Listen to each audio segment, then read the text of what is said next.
Welcome to the June 1st, 2021 episode of Reactive Consciousness, the in-depth look at this week in our lives. Jeez, man. What a save. I'm your host, vysethebold, and this is... Lotus Prince. And still not ascended to Lotus King, even though he's gotten to year 35. That is true. I did that yesterday. At the time of this recording, it was yesterday. I did that. All right. You can now vote for him to be president now. Technically true. Lotus president. Stay tuned, folks. It's coming. All I know is that you won't be able to impeach him out of office. Unless it's for, like, sloth. Sloth? They don't do it by deadly sins. You clearly have committed one of the deadly sins. Certainly not rage, that's for sure. Well, and that's it'd be wrath. Here's the grapes. Oh yeah, it's and wrath. Here's the wrath. Yeah, and it's what I don't know. We're not gonna get into avarice. But anyway, It depends on how good Brad Pitt's performance is. What's in the box, Lotus? What's in the box? Gwyneth Paltrow's head did a really good job in this. Anyway, I didn't even know that was her. I haven't seen that movie. Oh yeah, it's Gwyneth Paltrow. Wow, it was her the whole time. No, that movie's great. I really recommend it. It's one of David Fincher's early movies. I think it's his first movie after Alien 3. So, what a marketed improvement. Alien 3 is his worst movie, but it's not his fault. It's like, corporate meddling kind of stuff. Yeah. Anyway, let's move on, shall we? There is a lot of big and good news this week. None of our favorite people that I know of passed away, so it's a marketed improvement from last week. But one of the big news going around right now is that Bloomberg. So this is Bloomberg. So this is like probably the best source of news on video games now. Bloomberg is reporting that it is a good possibility of a new Switch model coming very soon, probably in time for the holidays, and there are other substantiated rumors going on for a Nintendo Direct probably within the next 2 weeks. So we don't know of these things so far yet, but Bloomberg does not report on anything without a good reason, I should say. So I don't think that this is a fly-by-night rumor. I think this is a real indicator. I can't wait for it to come out, and then I wait 4 more fucking years for something to get discounted, so I don't have a Switch for 8 years. Well, I was actually kind of thinking about this. So I'm usually a pretty decent early adopter at these things. If it turns out that this is an upgrade that I want, maybe we can come up with a deal that you can have my old Switch. Yeah, who knows? Maybe if you're into that. But anyway, I'll probably just wait. I don't fucking know. Yeah. Well, we'll see. I mean, maybe the old functioning one will get a discount, but I'm pretty sure you'll want the new one. That's the whole thing, yeah. Yeah. So anyway. I mean, it depends on the nature of the upgrade, because the PS4 exactly. Pro wasn't enough of an incentive for me. It's like, Well, you already had it, but if you didn't have a too. PS4 at that point, you probably would have wanted the Pro. I mean, that's probably true. Yeah. Right? I mean, my big disappointment in the Pro model was that it wasn't a 4K Blu-ray player. If it had been, I would have upgraded. So I mean, not a whole lot of people have 4K televisions, but I did at the time. So that was like a big disappointment to me when that didn't happen. But then luckily the PS5 does, and that's actually the main reason why I want a PS5 right now is for 4K content. But well, yeah, it was like the PS3. Like I think I might have mentioned this before, but my cousin, who doesn't care about video games, got a PlayStation 3 because it was a cheaper option than a Blu-ray player. Yeah, and before that, the PS2. I mean, PS2 was like the DVD player, the number one selling DVD player for a long time. And for good reason. It was a good, cheap DVD player. You could buy like a $500 one at the time, or you could just get it like a $300 PS2. You know. Yep. So, yeah. I don't even think they were $300 at the time. I think they were only $250. It might have been, yeah. Yeah. Well, that's without inflation and all that jazz. But so this was a surprise. Sega also had Sega put out what they call a Sonic Central, which was done in the same exact format as a Nintendo Direct, which is pretty cool. Did it start with a little Switch logo going? Because I don't think they're allowed to do that. I mean, everything about it, from the style to the way that it was presented, like even like the transitions and stuff were wholesale copying the style of the Nintendo Directs, which is smart because Nintendo Directs are extremely effective. They always make everything seem fun and exciting, even if they aren't. They always put out a lot of good information too. So Sonic Central had some really good stuff in it. Some like kind of miss stuff, but like there's some actual good stuff here. So first of all, there was just some like kind of fan events, but I thought this was cool for a fan event. So there's Sonic's 30th anniversary is happening, and they're going to put out a virtual symphony June 23rd, and it's going to be free streaming. So you can watch a real symphonic orchestra play Sonic tunes for free, which I thought was really neat, and it's like classic Sonic songs. So I thought that was pretty neat. Come on, Chemical Plant. I don't. That seems like it'd be hard to replicate. Yeah, that's that's a very electronic song, and that's why I like it. It's probably my favorite. I also kind of like. I really like the cave theme. Yeah, Mystic Cave. Yeah, but that one would be good with I think with some bass drums. But yeah, I'm looking forward to it. I don't know how much of Sonic 1 will be in that, because I don't know if you know this or not, but Sonic 1's music was done by like a band. And they famously have been able to work out the copyright arrangements for those songs, but it does put a little bit of a barrier, at least, but yeah, not a lot of people know about that. I want them to do the entirety of Sonic Adventure 2 soundtrack. Knuckles, better than Knuckles. But I search and I search and I search and I search. But yeah, there is also going. This was really kind of some Uncanny Valley stuff. So the Sega is going to be putting out the new Tokyo 2020 Olympics. They're still calling it the 2020 Olympics because it's just postponed 2020 Olympics, I guess. That is a little. So yeah, I wonder if that means that the next Olympics is going to be like. It's going to be on time. It's going to be that's what I was going to ask. Is it going to come sooner than like it's going to come in closer proximity to the previous Olympics than usual, so they can keep the years? Yeah, I think that's the idea. They're not calling them the 2021 Olympics, which is like they're still calling them the 2020. Are they going to call it 2020 like with a winky emote following it? But yeah, this was interesting because this is a realistic like Olympics game, with like realistic characters, and you can play as a Sonic avatar, which is proportioned the same as like the people. Well, it makes me think of like it's almost the opposite of effect of Sonic Adventure 1 and Mario Odyssey, where you have this doofy cartoon character walking around realistically proportioned people, and you realize how different he looks. So like a realistic looking Sonic is what like people do on Twitter, like as a joke, like realistic Sonic, and everyone's like, oh no, get it away. And even realistic Sonic is supposed to be shorter than humans, so he's not in this. He's proportioned and like to scale. Oh god, that's bizarre. So it's really odd.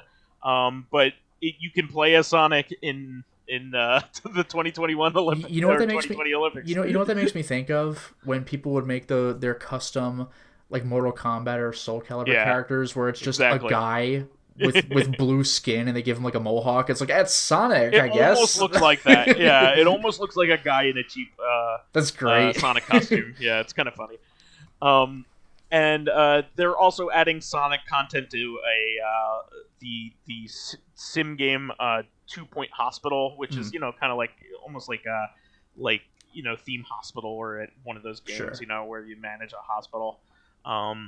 That's like minor stuff, but this I thought was pretty cool, but not that cool. So Sonic the Fighters is being added to Lost Judgment. Sonic Fighters is nothing I new. actually think that's very cool. Like, I mean, it's really?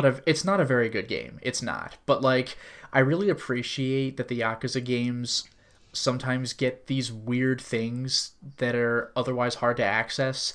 Like Virtua On, or that one game that was never localized. Sonic the Fighters, we haven't gotten that since like the Sonic Gems collection on GameCube that nobody cared about. No, it came out for the PS3 and Xbox 360 era. Downloadable. Okay. Yeah, there's been an HD version, and it's currently playable on Xbox Series. All right. It's still cool, though. You could still cool.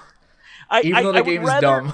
I would rather do what they did with the original Judgment game, and for them to release a new game that had never been ported. Oh yeah, Kamuro. A new old game that had never been ported. Because they also had Kamuro of the Dead, which was a new game.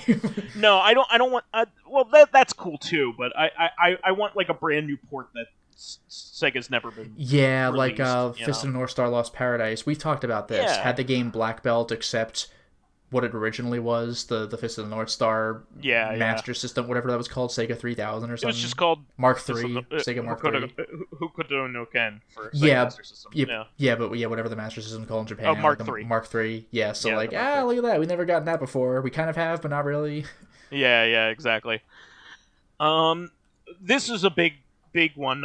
So Sonic Colors Ultimate got officially announced. Yeah, Colors was a title I think everybody slept on because this was the era of... It's the Wii. Particularly bad Sonic game. Yeah, this was like Sonic and the Secret Rings and the Black Knight. So Sonic Colors came out and everybody was like, yeah, you can't fool me 3 times, but it was actually good and nobody played it. Before Sonic Mania, this is probably the best one before that. Yeah. I mean, Sonic Mania is an all-time classic game. Sonic Generations was solid. Oh, well, I think Sonic Generations is before Sonic Colors. I could be wrong there. No, that can't be right. Sonic Generations was the HD era. Like, the Wii? The Wii and the PS3 and the Xbox 360 are concurrent.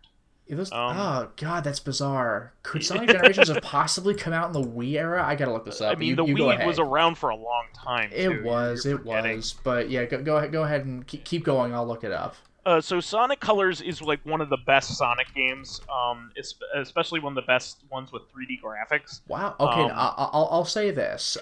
It was way closer than I thought, but Generations came out 1 year after. Oh, okay. That's way closer than I thought. Generations is a great game. Yeah, 2010 versus 2011. But there aren't a ton of really good Sonic games. This is coming from a Sonic fan. The PS3 era was like famously bad for Sonic games. Exactly. And most of the games are like mediocre at best. I mean, like you also have like Forces. Forces wasn't good. Forces is okay. It's just that the entire story is a meme. Yeah. The gameplay looks all right, but it's just like, what am I doing?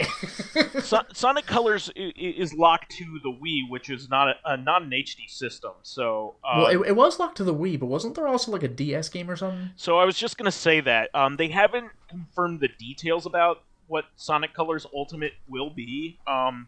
But the DS game is and the Wii game are unique. Yeah, so it would be really neat if they included the content from both. It's like Aladdin on the Genesis and Aladdin on the SNES, like not even close. Well, at least the same company made these. Yes. But Dimps made the DS one, and I think Dimps might have made both of them actually. It looks really, really good. And Sonic Colors is a great game, and it shouldn't be locked to the Wii. There were some surprise things about this. People analyzed some of the screenshots that were sent to Famitsu, and apparently it looks like Tails is playable, which is not a feature before. Yeah, I like stuff like that where they just change it up. I'm trying to think of other things that did that, like Mario DS. Like also, you could play as Wario and Luigi. Oh my god. Yeah, exactly. Now, they also, along with this, announced that Roger Craig Smith is now again the official voice of Sonic, at least in like Sega stuff, not in the movie, but in like Sega. Who was he? Sega Was he stuff. like Sonic Boom TV show Sonic? So Roger Craig Smith is in a bunch of Sonic content. He was like Sonic for like 7 years, like a long time. Okay. Well, because when I picture Sonic's voice, I picture like Sonic Adventure Sonic, because it's been a while, or like fucking Jaleel White from the cartoon TV. For people who don't know, Steve Urkel from Family Matters was cartoon Sonic. Like once you hear it, you can't unhear it. So let me see here. In slow-mo, he always used to say later that. slow-mo, like that's like oh yeah, that does sound like Urkel now that I think about it. It's so weird. Yeah. So he's Sonic in Roger Craig Smith is Sonic in Sonic Forces, the Smash Brothers games. Oh, now I'll show you. Yeah, Super Smash Brothers Ultimate at least. Let's see here. Sure. He I think he was Sonic in something before that. Yeah, he was in Super Smash Brothers 4, 3DS. All right, so both of them. All right, fair enough. Yeah, so he was definitely the one that I'm more familiar with. Or Mario not more, and Sonic in the London Olympic Games, so 2012. So he's at least been since 2012. Damn. All right. So 2010 till present. So he's been Sonic's official voice since 2010. So, yeah, look at that. Yeah. So he would have been Sonic Boom, I would think. Yeah, that would make sense because that was a Wii U game. But yes, he was him in Sonic Boom, at least the animation. The animation was derived from the Wii game, and the animation, like that Wii game, fucking sucks. But the show is quite good. Clever. Yeah. No, the show. Every had clip I've seen writing. of that show is like laugh out loud funny, which is incredible to me. Absolutely. So that's really good. They had announced that he had left the role, a few months back, and people were really upset about it, and for good reason. He does a good job. So, and you want like a beloved character to have a consistent voice. That's actually how I feel about Robotnik or Eggman. I'm so used to the Sonic Adventure Robotnik that like the more kind of like the less menacing, more like Sonic, we meet again, oh boy, like that's the Sonic Boom Robotnik, and that guy does do a great job. He's been doing Robotnik for a long time as well, but like I can't get Dreamcast Robotnik out of my head, so it's just always weird to me. Yeah, well, that guy died. I know, but like the new guy's still great, but it's stuck in my head forever. It's like Big Bird. The new Big Bird like freaks me out. Like when you've heard him for like 25, 30 years, all of a sudden you're like, I don't care who you are, this is off-putting. I mean, sometimes it's okay. I mean, like you had like what's his name did Scrooge McDuck, and he did a good job. That was shockingly like effective. The guy from Doctor Who, right? David Tennant, I think. David Tennant, yeah. Yeah. Because the guy who had been doing Scrooge McDuck for decades, up to the freaking. He was Wilbur in Mr. Ed, like on a black and white TV show. Yeah, but he kept doing Scrooge McDuck up until the Way Forward DuckTales game. Like he did it right up until the very end, like on PS3. It's freaking nuts. Yeah. Good for him. Let's see here. Okay, so they announced a Sonic Colors cartoon, like kind of like an OVA kind of thing, to go along with that. So that I mean, it can work. People shit on the Sonic TV shows, but like they're not all the ones we grew up with. Sonic Boom was good. So this is big news. We talked about a Sonic collection with Sonic 3 and Knuckles included in it, being rumored, and it turned out to be absolutely true. So I'm very happy for that. So Sonic Origins was announced, and Sonic Origins will have Sonic 1, Sonic 2, Sonic 3, Sonic and Knuckles, and Sonic 3 and Knuckles, and Sonic CD on it. This is, I don't know who really cares, but does it have Sonic 2 and Knuckles? Probably. I would think it would. This announcement was extremely quick, so much so that they didn't include any details about the features. But one thing they did confirm is that all the games will have native widescreen, which is that's going to really actually neat. change the way the game is played. Well, you got to remember that there are contemporary versions of Sonic 1, 2, and Sonic CD that already have native widescreen. That's true. It just makes me think of like Killer 7 though. Like once you play Killer 7 on Steam, certain boss fights, like Ayane Blackburn's second fight, is trivial because you don't have to like pan all the way to the left and the right. It's just like you can see the whole arena immediately and just move the mouse a little bit. Well, that's not the same as a platformer with larger area to see. I mean, this is actually cooler. Well, I'm thinking of a comparison between like Mega Man on Game Boy, where that game's hard because you can't see shit in front of you because you take up half the screen. Sonic was never like that, but if you could see more of the screen, then you can, I don't know, just have a better sense of what's coming. Most Sonic fans actually prefer the widescreen ones, so it'll be good. No, I'm sure it will. I'm just curious to see how this like works. Yeah. What's also good about this is that Sonic 3 and Sonic and Knuckles, like those two, had never gotten that treatment before. So this is the first time they're getting those features. Is Sonic 1 gonna have the option to dash? They have not confirmed anything, and they haven't confirmed if these are like the iOS versions or the Switch versions or a brand new version. Nobody's said that. So I'm gonna guess that I'm hoping that it's the iOS ones that. That would be great iOS, with the secret hidden palace zone. Exactly. There's a brand new level, a brand new restore, like based off of a restoration level, which is not available anywhere else but the a restoration level. You say? 2. Are they going to bring back Genocide City Zone? That would be really cool, but I doubt that. I can't believe they even attempted that. I'm just glad that they navigated the whatever issues that they had with Sonic 3. Either they made a settlement with Michael Jackson's. That's been a pain for decades. Yeah. I mean, we talked about this before, but Sonic and Knuckles and Sonic 3 were last released on Steam, and I think that was 10 years ago at this point. So they have sorely been left out of every compilation and every classic project in the Sonic franchise since then because of the death of Michael Jackson, and since then the rumor that he had a great deal to do with the creation of the music in that game, which it's still unclear how much he contributed, but he at least contributed something. As a result, this is really awesome because now we're going to be able to. I mean, supposedly, they probably worked out the rights for all future releases too. So they broke the dam down that had been built up. So I'm really happy about this. It's going to be really good.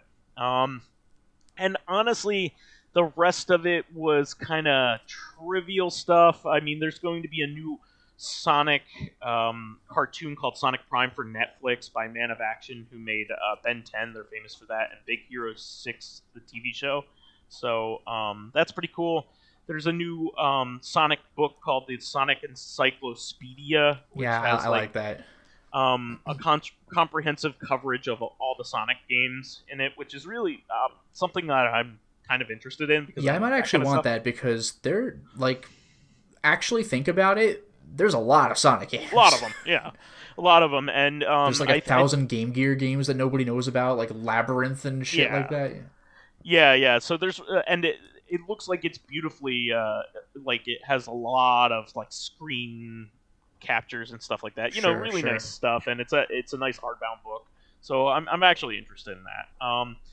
And the last was a teaser for the brand new Sonic 3D game, a 3D Sonic game, mainline Sonic game for 2022. They didn't show any like gameplay, just a teaser. I hope it's Sonic 06 2. Actually, I genuinely would not mind like a fixed and finished Sonic 06. Oh well, like if the game fans are working on that. As embarrassing as the story can get, like if the game worked, I think it would be at least better received than it was. I don't think anybody's necessarily complaining about level design. It's just like the game just doesn't function correctly. Yeah. Which is you really have to work around. Like you have to know where you fall to the floor accidentally, so you don't do that to beat the level and stuff like that. Exactly. Moving on. This is also Sega related. I mean, we went through all the major Sonic Central stuff. There's some other stuff in there, but it's mostly trivial. Virtua Fighter 5 Ultimate Showdown is coming to PS Plus for free, which I thought was awesome. So I will happily play that.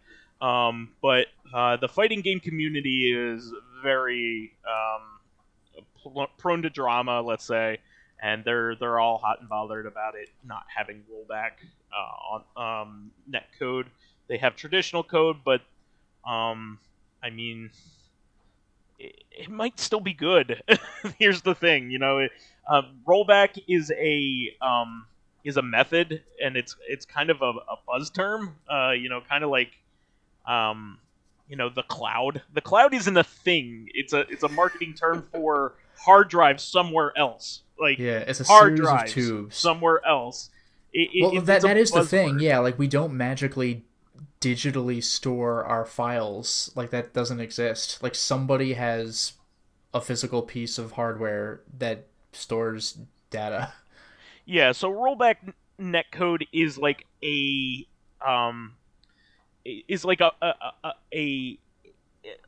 way that they can do the netcode, right? It's a method. It's a buzzword. It doesn't mean it's good automatically because it's rollback. It's just perceived that way because some implementations of rollback have been good. Not all of them have been good either. Street Fighter V has not been well received. Don't believe in buzzwords. Believe in actual performance. Don't believe Ondor's lies. Yeah, don't believe Ondor's lies. Bosch lives. I wear a vest with no shirt under it and then start waving at people. Annoy like 3 or 4 people and then you can move on.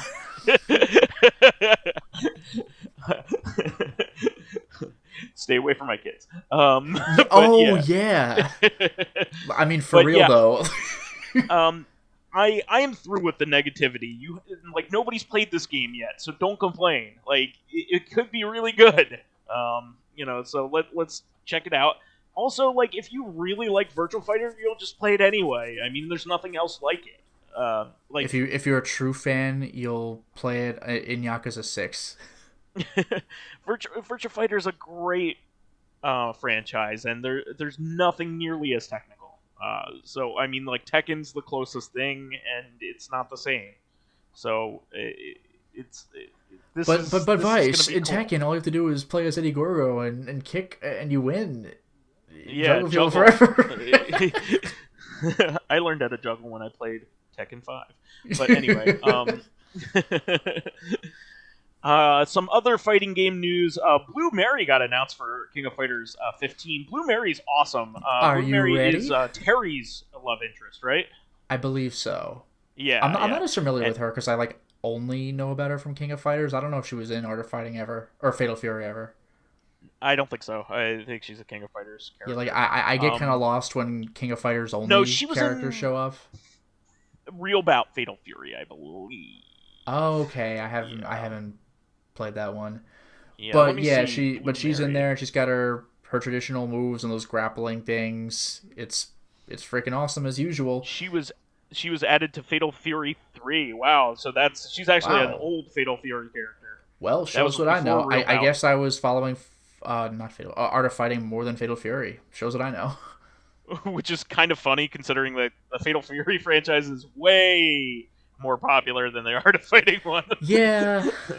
You just like young Geese. That's why you know about Art of Fighting. But, yeah, remember that time Geese wasn't always old, and he beat the shit out of you? He beats the shit out of you anyway, but that's besides the point. That is true, but young Geese is the scariest thing I could think of. Geese.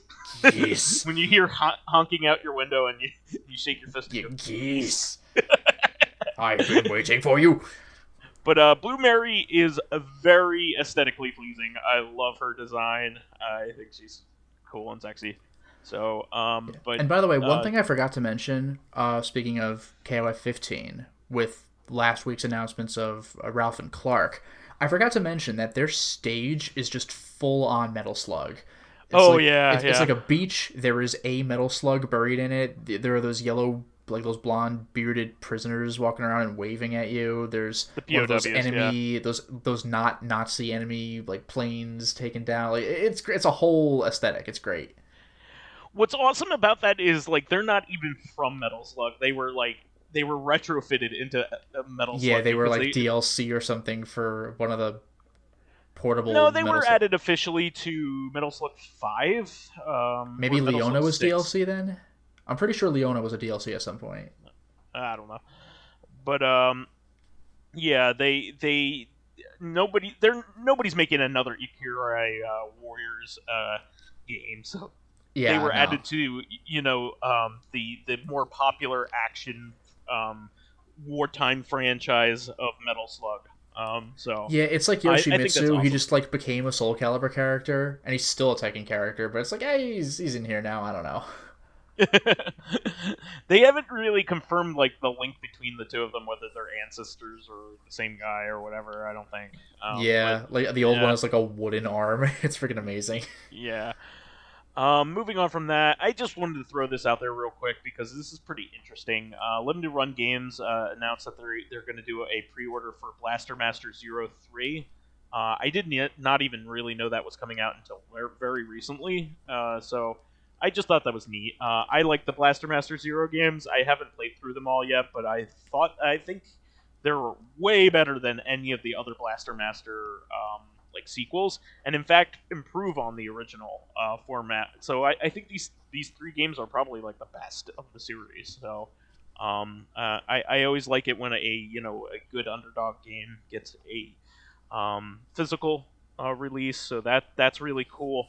And I think they just started doing they had Double Dragon Day this week, this past week. So I did reserve Double Dragon Neon because I love it so much. So I don't know whether you reserved that, but no, I didn't. But that game's solid. Yeah, I just want it. I did not reserve a copy of Double Dragon 4 because it is not a good game, as much as I want it to be. It's not. Moving on. There was a announcement here for Dragon Quest XII. It has the subtitle of The Flames of Fate. That's not surprising that another Dragon Quest is going to be made after probably one of the best games of all time. 11 had such a good success. 11 is really that good. I really recommend anybody play it. It is really good. You don't need to play any of the other Dragon Quest games to play it either. But I am excited for it just because I loved 11 so much. So I'm happy to play a new game, and it'll. You still can. There's Yakuza Like a Dragon. And I am playing that, and it's amazing. I love it. Yakuza Like a Dragon is going to be in my top 5 RPGs of all time. I really, really, really love it. And so is Dragon Quest 11 for that matter. But that and Skies of Arcadia and Mother 3 and maybe Mario RPG. Those are all my favorites. Yeah, I don't know what my top 5 would be, but Mario RPG is absolutely in there. And Suikoden 2, I don't know if it's necessarily in there, but it's a contender for sure. Suikoden 2, yeah, I only played that recently myself, but that game is good. Yeah, I want to go back to it. You know it's good when it's been glitchy and bugged to shit for the American release, and it's still one of the best games of its generation. I need to check that out. Also the new remake of Wonder Boy, or Wonder Boy in Monster World 4. It's called Wonder Boy Asha in Monster World. It is out for PS4 and Switch. I do not know how this game is. The Wonder this Boy. was the remake, right? This is the remake of the fourth game. Yes. Yeah, I think it might come with the old game as a package deal. I'm not 100%. Okay. I'm not 100% on that. I know the physical releases I think did, or like one of them came with a code and the Switch version came with it on the cart, but like I don't know about the digital release. But for people who are curious though, Asha in Monster World is Shantae before Shantae. Yeah, like it's the girl with green hair who moves kind of like Shantae and looks kind of like her, and her Arabian games are kind of like her. Yeah. Yeah, Arabian theme. Yep. Yeah. So Shantae is that entire series is basically a spiritual successor to Wonder Boy, Asha, and Monster World. Yeah, I mean, what's a shame about this is I don't know how it's going to be because the Wonder Boy remakes have been very inconsistent. So the remake of 3 was by .emu, and basically the people who made Streets of Rage 4. That game was exceptional. It was a really, really freaking great remake. That's the third game, I think. And no, it's hard to tell with Wonder Boy because their titles are all over the place. The Wonder Boy games are named like fucking Xbox consoles are named.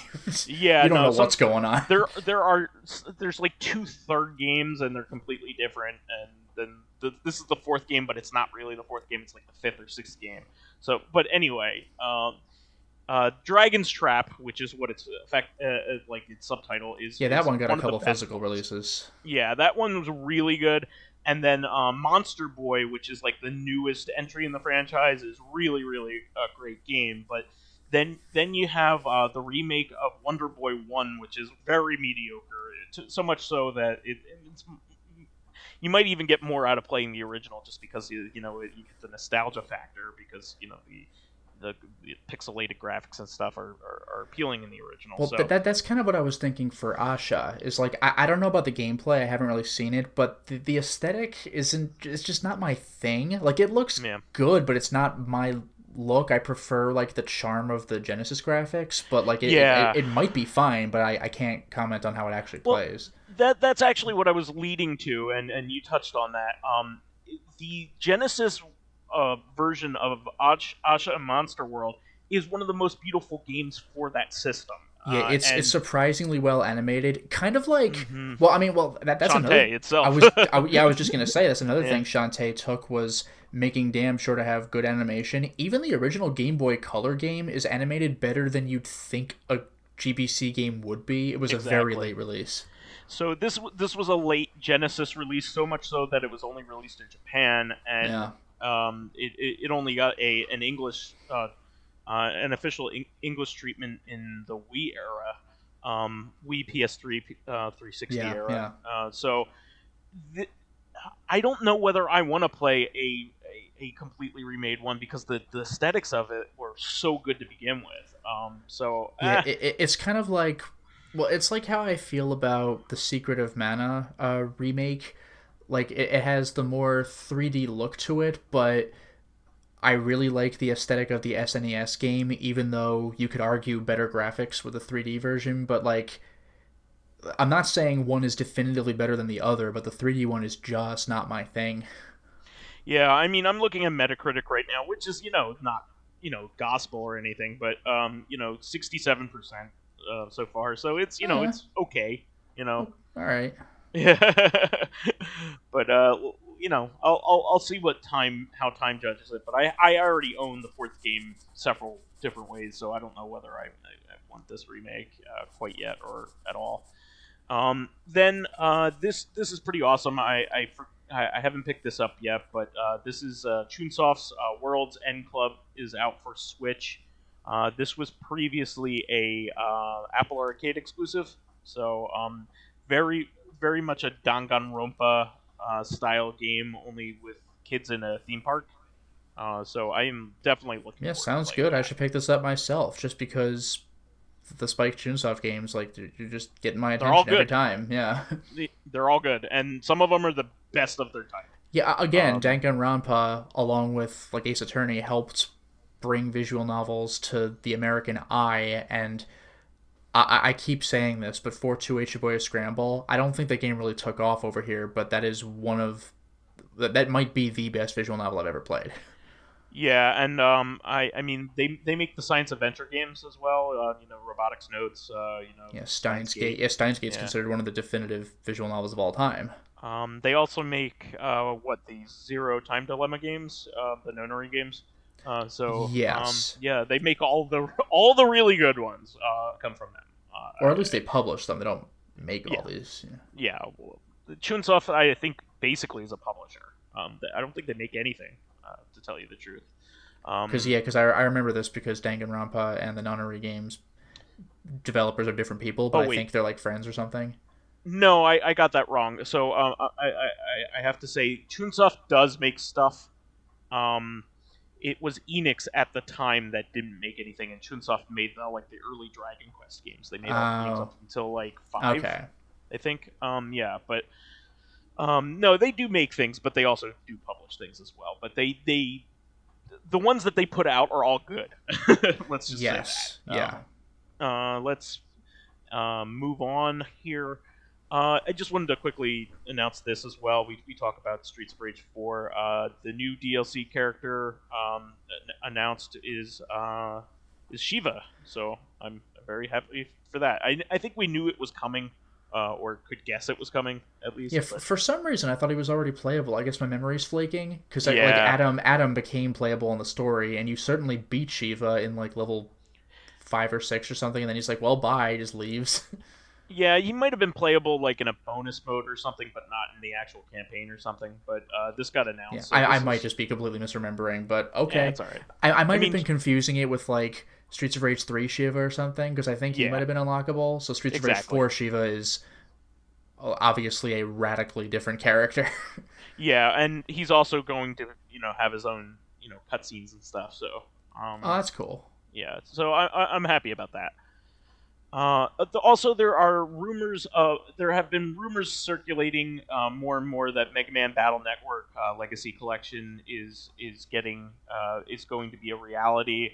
But I think there was a recent publisher listing or something like that to that degree that has pointed to something called Mega Man Battle .exe Treasure Trove or something like that, which is or Treasure Box, I think is what it was called in Japan. So, well, yeah, I mean, treasure boxes are a thing in Japan. They're those big collector's editions of a lot of games have the treasure box edition, which is some giant, fuck off thing box that comes with books or whatever. If you want to you got the special edition in America, but if you want the giant, no one's going to buy it in America, which is why we don't localize it here, treasure box edition. But yeah, treasure box is, it's not just a Mega Man thing, it's just a Japanese video game thing sometimes. Well, this was specifically for Mega Man Rock Band.exe, which hasn't had a thing in it in a very long time. So that is Mega Man Battle Network in Japan. So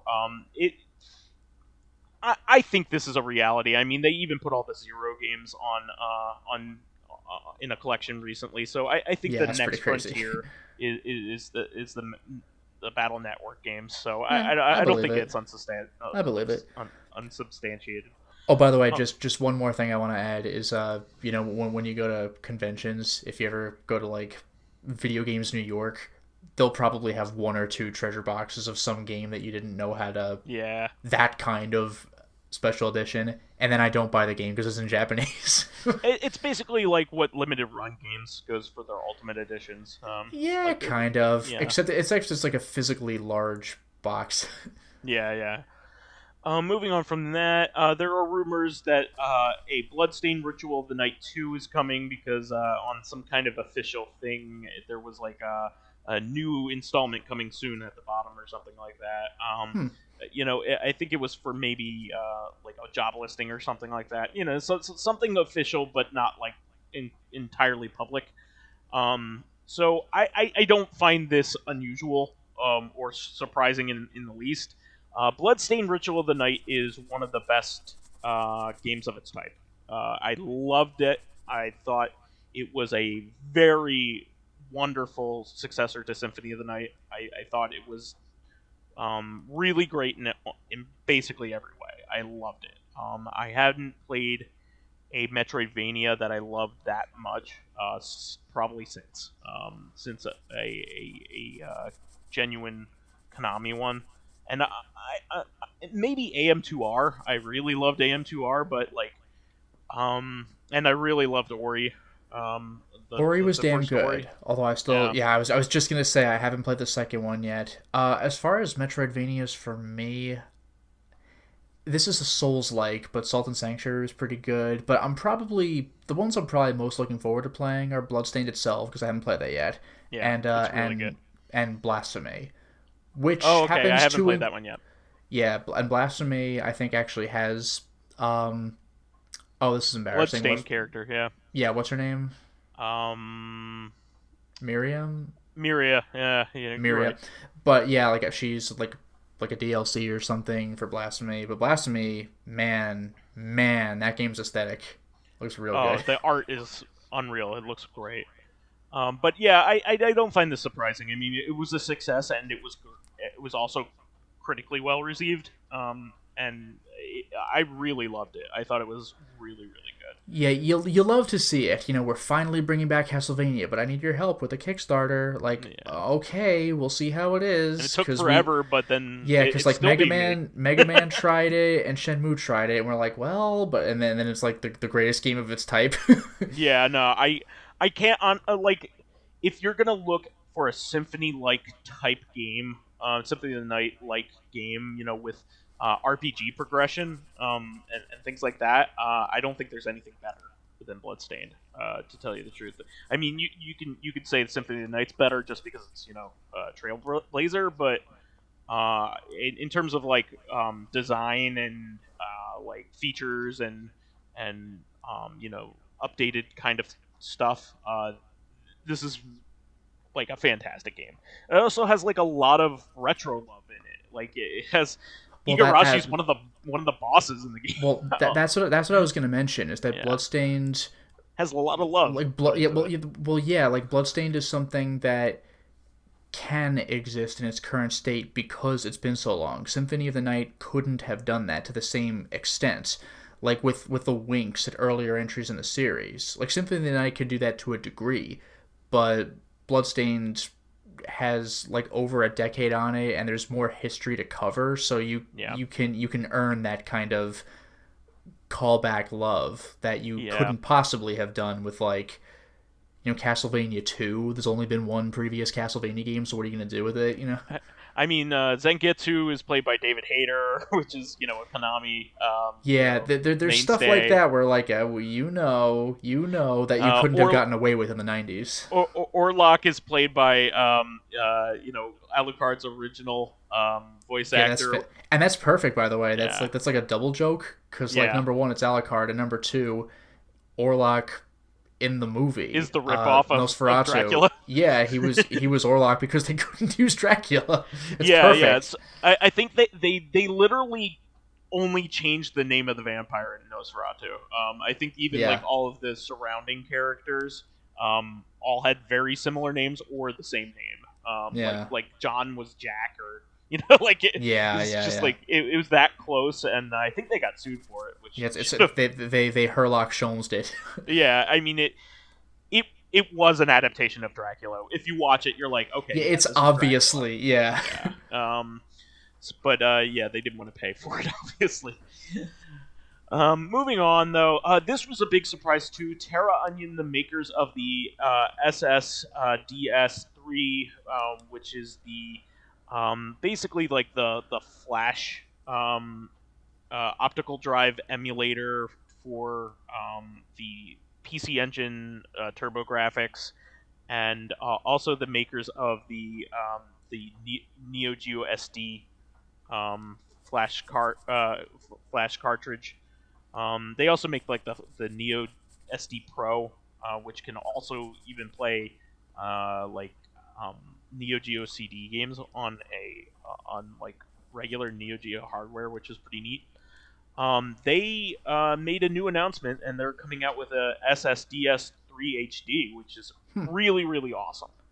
So there is no official HDMI solution for the PC Engine or the TurboGrafx 16 until now. So this is really great, and it's a plug-and-play solution. You don't need to mod your system. You just plug it into the back of your TurboGrafx PC Engine or your Super Graphics, and you will have access to play Super Graphics games. So you don't even need a Super Graphics anymore to play Super Graphics games on one of these consoles. They are implementing FPGA technology to allow you to play Super Graphics games. They're letting you play golf, the PGA tour. No. Super Graphics has what 5 games for it. The most famous one is Aldeness, which is a shmup, and then there's like Ghouls and Ghosts is on it as well. Daimai Kimura and 1941, Battle Ace, and and a game called Granzort. I just named them all. And and then there are a couple games with like Super Graphics features, like optional features, like Darius Alpha has that. So I named you literally all the Super Graphics games. So they are now playable on regular hardware. You needed like special hardware for it, just kind of like a 32X, but it was its own standalone hardware. So this is really, really, really, really, really awesome. Nothing has ever been able to give you the access to all of the CD games, all of the cartridge games, all the Super Graphics games, and also giving you HDMI support out of a bare console. So this is really, really good news. There was somebody in Japan had made a DVI capable thing like this, but it was very difficult to use, and also who the hell uses a DVI for anything? I don't. Yeah. So DVI is like the predecessor to HDMI. It has no audio, so I mean, what good is it if it doesn't have audio? So I just thought this was really, really awesome. I am pretty entrenched in using Mister for a lot of things. The PC Engine Core is amazing on that. However, I still might buy this because I do have my original hardware, and I think it's just really neat, and it's an all-in-one solution. I'm gonna wait for the reviews to come out because there were some problems with the original release of the SSDS3. There was some kerfuffle with the RGB out that it came with, but I have a good feeling about this, so I'm really excited. And moving on to some movie stuff. Probably the biggest news here was that Amazon buys MGM, which is mostly known these days for the James Bond franchise. So James Bond is now an Amazon princess. Confirmed, it's true. I saw it. I saw it. But yeah, MGM really was famous back in the day. It was like one of the big film studios.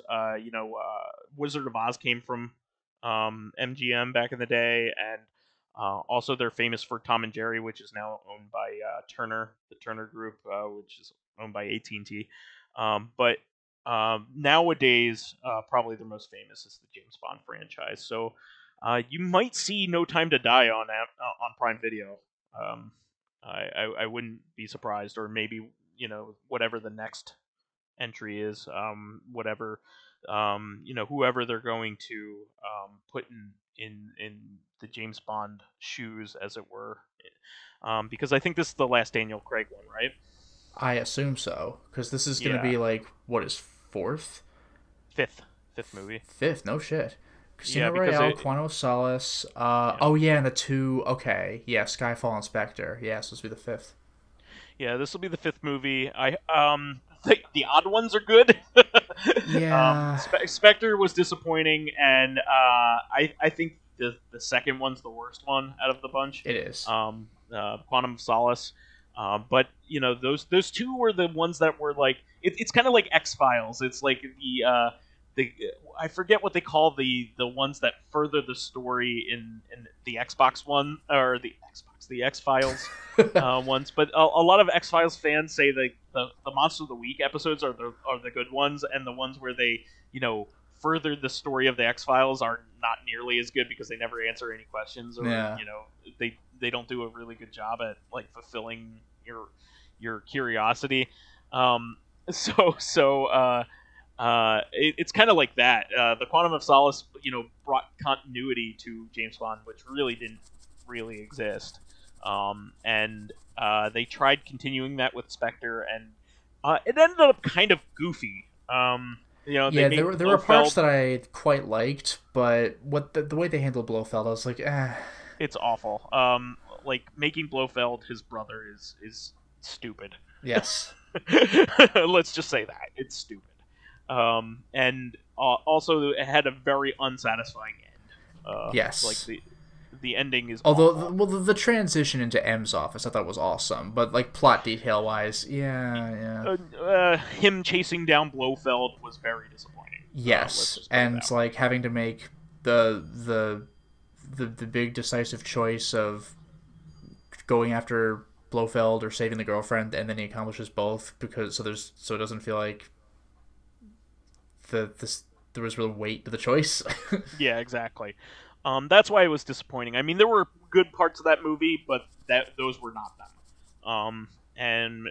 Quantum of Solace was just a mess, mostly because of the writer's strike at the time. Yes. And the direction was largely terrible. And that's coming off of Casino Royale, which is one of the best Bond movies ever. The entire series. Maybe even the best. It's way up there. Maybe even the best. It's up there with Goldfinger. And Skyfall's up there too. Skyfall is also really awesome. I don't know if I'd say it's like a contender for the top, but it's very, very good. Yeah, it's in the top 5. I would have to say. Like, it's called a radio. I loved it. Anyway, moving on. Netflix announces a lot of the cast of the Sandman, not Morpheus in particular, but a lot of the cast, which is pretty cool. Patton Oswalt's going to be in it, so that's pretty neat. He's the voice of Matthew the Crow, which is pretty cool. I'm really excited about this because the Sandman is my favorite comic book. I credit it with my love, other than my mom, it being my love of literature, because without the Sandman, I wouldn't have been really curious as to who the characters. The Sandman contains a lot of characters from literature and history during the travels of Dream of the Endless, and Morpheus. They're all names for the same person, or concept. He's not a person, but yeah, anyway. that is a thing. Like when people hear Morpheus, they might think of the Matrix character, but Morpheus is the god of dreams. Yeah, Morpheus is the god of dreams. He's also called just Dream. And he's called a lot of other things, but it's whatever the concept of dreaming is to a lot of people, and he's one of the 7 endless, which are all concepts that begin with the letter D. There's destiny, desire, delirium,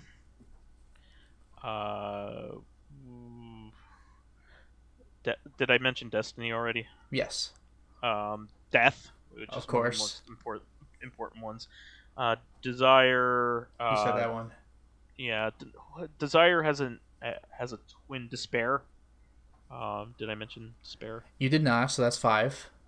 Yeah,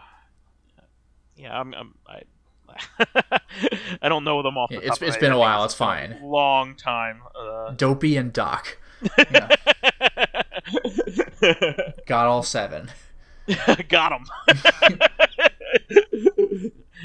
Danny. Jimmy. But yeah, no, it's one of the best things I've ever read, and I also posit that like your favorite whatever in any category has to be something that you're emotionally tied to. and that is certainly that for me. It also introduced me to my love of the Vertigo imprint from DC Comics and Neil Gaiman in general.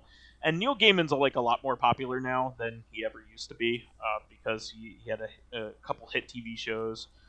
He had American Gods, and Coraline was also I was going to popular. mention Coraline, the movie.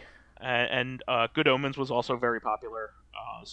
Yeah, Good Omens. That was a collaborative project, though. That was Gaiman and Pratchett, right? Pratchett. Yeah, but Pratchett has passed away. I know, but yeah. He made the TV show happen, is my point. He was the showrunner of the TV show. I just think that it's really great. Tom Sturridge is Dream. Gwendolyn Christie is Lucifer, which has Lucifer is the same. They're probably going to make a distinction between this, but the Lucifer from the Netflix TV show is actually this Lucifer. Oh wow.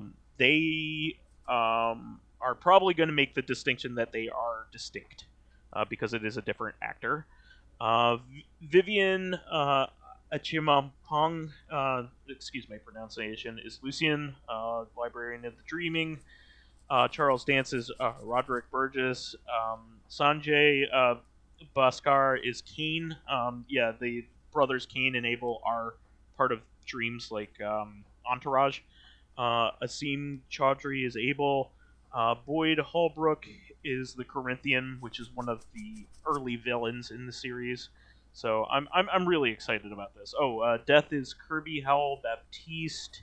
Desire is Mason Alexander Park.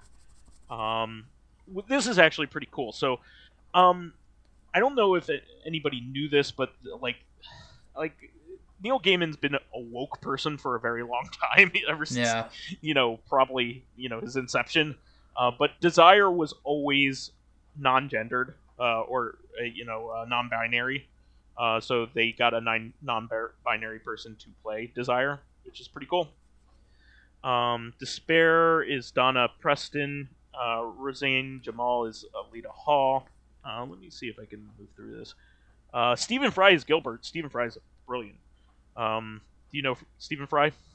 Yeah, I've seen him in a couple things. Yeah, he's awesome. He's mostly known for being in V for Vendetta as like the guy who was on the news. Yeah. Jenna Coleman, Joanna Constantine, who is an ancestor of John Constantine. So quite a few there, but probably the most notable people in there is Patton Oswalt and Steve Fry. I know those people a lot. So I'm really looking forward to it because it is my favorite thing and my favorite comic, and I know it's going to be handled well because I think he's the showrunner of this as well. So it's kind of the thing he's known for. And also, back in the day, we always really wanted a Sandman movie. And thinking about it, the Sandman franchise is very long. Yeah, I was going to say it's too big for you to be able to have a movie that's satisfying, unless you're going to do a movie series. Exactly. So they're doing one season is going to be the first volume of the Sandman, which there are 12 volumes, I think, so far. He just kind of has been adding to it more recently. But the original series was 10 volumes long, so it's pretty cool that they're doing one volume, one season. That's pretty cool. And Preludes and Nocturnes is like one of the best things. The original one is one of the best parts. So I'm really looking forward to that. And you wanted to say a bit about Cruella.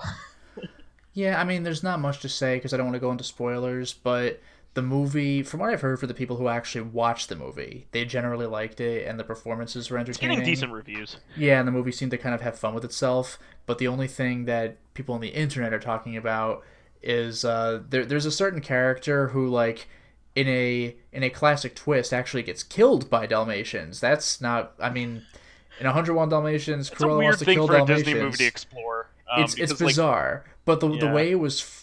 I was going to say framed, but that doesn't really make sense. But it's this dramatic slow-mo thing where CG Dalmatians are running at somebody, and the person just fucking stands there for an hour. I know it's in slow motion, but like even in that context, it's like you want to move out of the way of 3 Dalmatians that are charging at you, and they jump at this person and they fall over like a precipice to their death.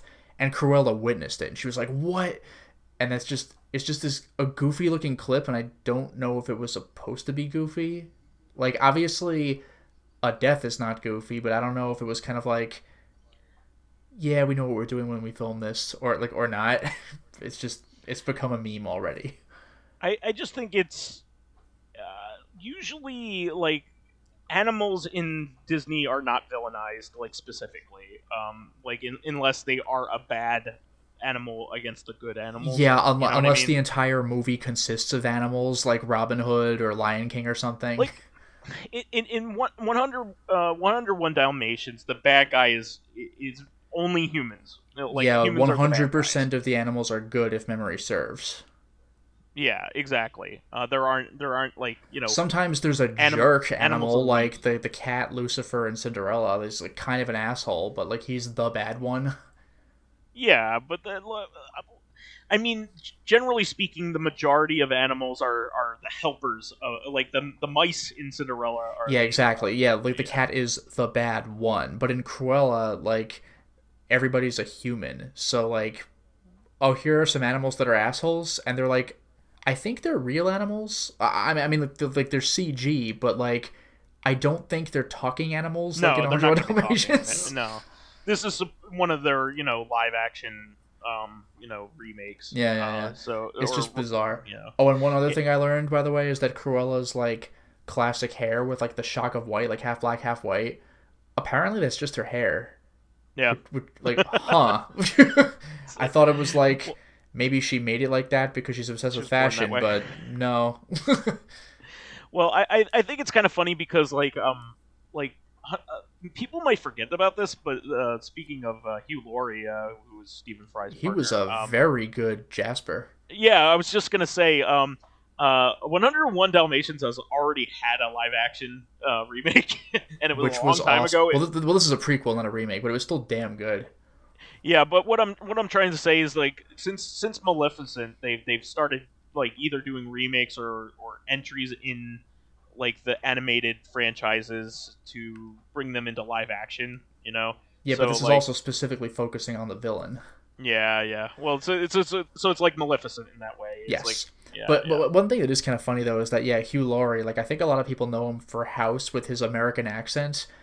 And then you see him play Jasper in 101 Dalmatians. Like, oh, he's doing a Cockney British accent. I don't like. He doesn't naturally have a Cockney accent, but like, he's from London. He is British. Yeah. He's great as a comedian. You should watch a bit of Fry and Laurie if you have some time. It's a fantastic sketch show. I just remember seeing an interview of him. I forgot what show he was on, where he was talking about Americans' reception of him. Where he said that people would come up to him and say like, "Wow, it's like, how do you do that? Like, take off the accent for for House." And he's like, I'm putting on an accent for House. I'm doing an American accent." Yeah, somebody when he read for the role, like somebody called him the greatest American actor they've ever seen. He does a very convincing American accent. Like it's legit. Yeah, and I don't know if you knew this, but like, you know how like people call butlers Jeeves, like yeah. That's actually from a TV show that Fry and Laurie were in, like back in the 80s. Okay. I think Stephen Fry was Hugh Laurie's butler in that show, and so they're like and a famous. His name happened to be duo. Jeeves. And his name is Jeeves. It's like how you might call a miser a Scrooge when there was actually one specific character from like 100-year-old story named Scrooge. Exactly. More than 100 years old. It comes from that. So I just thought that was interesting. Yeah, I never knew where Jeeves came from. It's just like associated it with the butler, but like I never knew the origin of that. That's amusing. Yeah. And the final thing that I wanted to talk about for this episode is that A Quiet Place was part 2 was released this week, and I love the original movie. Have you had a chance to watch the first one? Nah, I never bothered. Okay, I think you would really like both of them. To be very honest, they're not jump scary. No, I know the whole gimmick with the movie is making you realize any noise you make because of how incredibly Yeah. quiet the movies are. So anytime you hear anything, like when you go upstairs and you creak the floor, you're like, that could have gotten me killed in that movie. Like, It has quite possibly one of the most brilliant gimmicks in cinema history. I'm just gonna go ahead and say it, because you are so invested in the fact that the characters have to be quiet that you yourself even like kind of like like slow your breathing you and find the whole thing. yourself going along with it. Yeah. Exactly. Because and it the really cool thing about it was that they have a narrative reason for the characters to know sign language because one of the characters is a deaf person played by a deaf person. But it's pretty neat because like everybody speaks in sign language because they have to. In a movie like that, though, I think I would be most afraid of the deaf person because Yep. like it's very easy to not realize that you're making noise when you're deaf. Well, no, she knows what's up. She knows what's up. Well, But anyway, she knows what's up, but still, there are a lot of little incidental things you could do. Like if you're wearing a nylon jacket and you rub against it, it's louder than you think. You know, stuff like that. well, they're all well acquainted with what they need to Yeah, do. I suppose they would be at this point. Yeah. They don't even wear shoes because it is much easier to be quiet in bare feet. Yeah. And that factors into the problems that they have. But obviously, the first movie is fantastic, and you wouldn't think that being like a freshman debut of somebody like who is famous that you didn't think would couldn't possibly be this good at it out the bat. But John Krasinski of The Office fame, he was Jim. Yeah, Jim Halpert. In The Office. Yeah. It is also married to his wife in the movie as well, Emily Blunt. They made the first movie together, and it was awesome. It's really really good. And it's about aliens that have attacked Earth that are completely blind. They echolocate and they basically kill anything that's moving or making noise. But they're blind.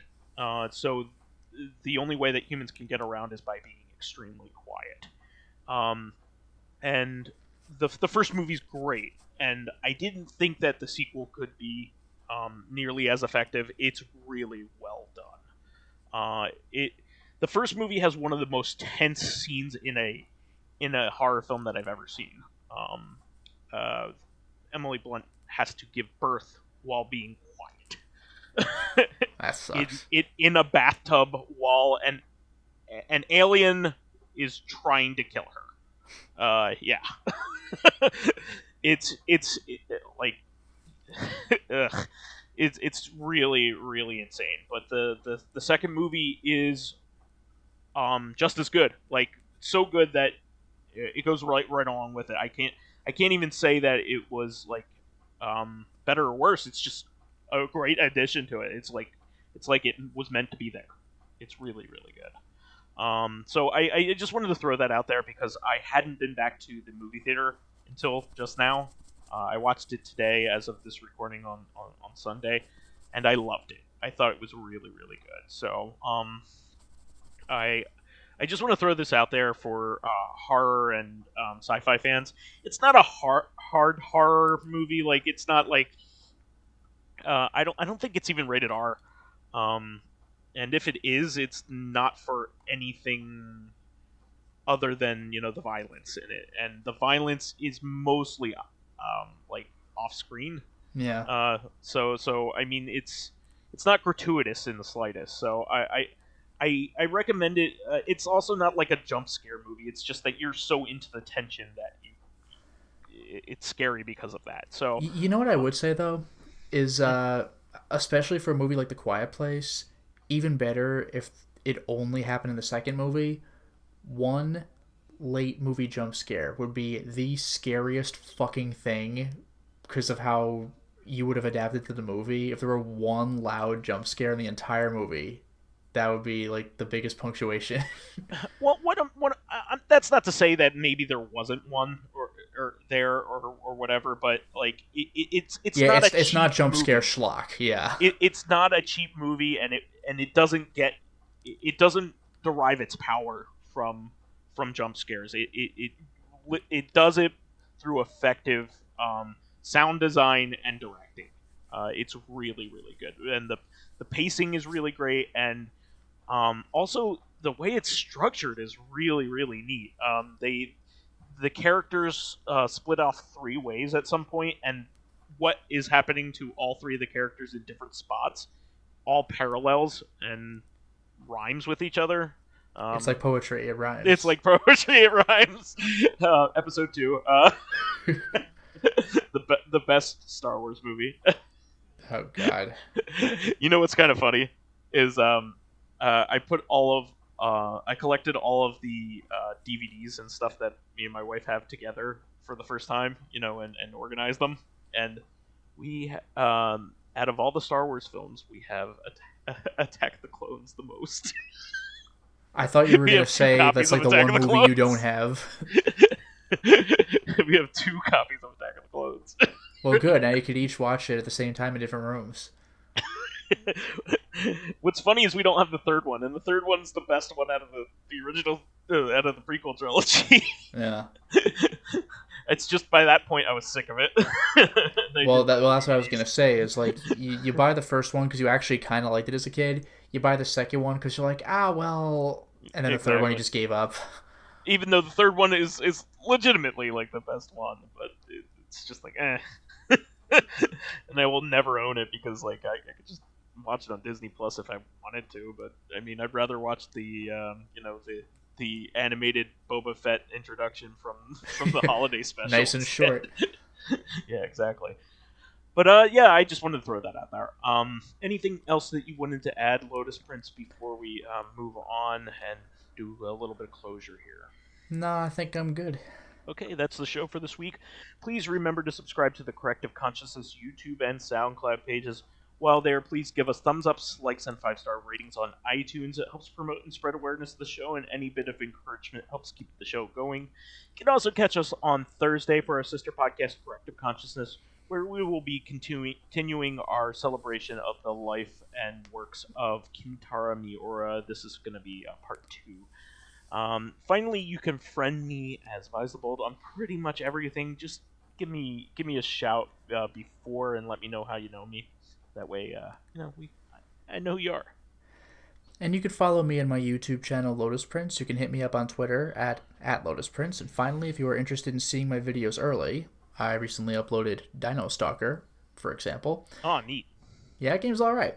Getting in on exclusive live streams. Currently doing Fear Effect.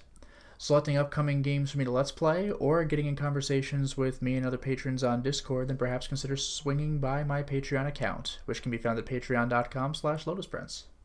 Wonderful. Well, we will see everybody on Thursday then.